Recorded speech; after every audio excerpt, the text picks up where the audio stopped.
The Nadahan wedding bombing was a suicide attack on a wedding party, which occurred on 9 June 2010 at around 2100 local time in the village of Nadahan in Arghandab district of the Kandahar province, Afghanistan. The attack killed at least 40 people, and wounded at least 77 others, making it one of the worst suicide attacks of the year. One source described the attack as the most lethal attack in the south in recent memory. Explosion. The enormous explosion occurred in a men-only area of the wedding party. They were all sitting down and eating at the time of the event. A white-clothed boy under the age of 13 wandered in and approached within 15 feet of the dinner tables before fiddling with the bomb attached to his vest, causing a chaotic scene. There was a ball of fire and some smoke. The women were elsewhere, inside another building. Some of those killed were children. The groom was among the wounded.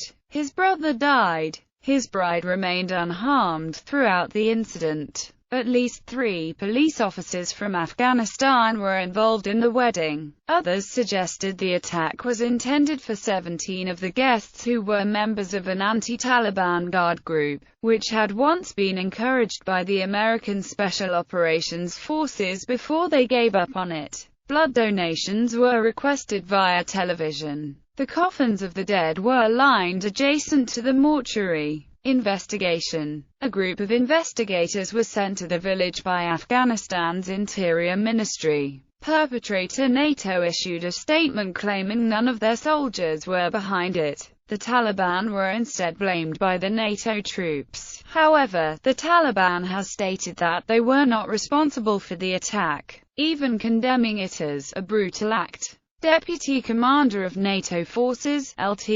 Gen. Nick Parker, described it as ruthless violence, and claimed these were sickening and indiscriminate tactics to try to intimidate the citizens of Afghanistan. A military spokesperson representing the United States said the attack had not been an airstrike carried out by his country. He dismissed speculation to the contrary as Taliban misinformation. Response. President Hamid Karzai stated his condemnation and requested a thorough investigation. Karzai, in the presence of the United Kingdom's Prime Minister David Cameron, labelled it a crime of massive inhuman proportions. Turiali Westa, governor of the Kandahar province, spoke at a news conference in Nadahan after the attack had happened and demonstrated a piece of metal he had found which he said resembled a suicide bomb. United Nations Special Representative for Afghanistan Staffan de Mistura said it was an outrageous act, and that to specifically target people who were gathering at a moment of happiness to celebrate a wedding shows a total disregard for civilian life.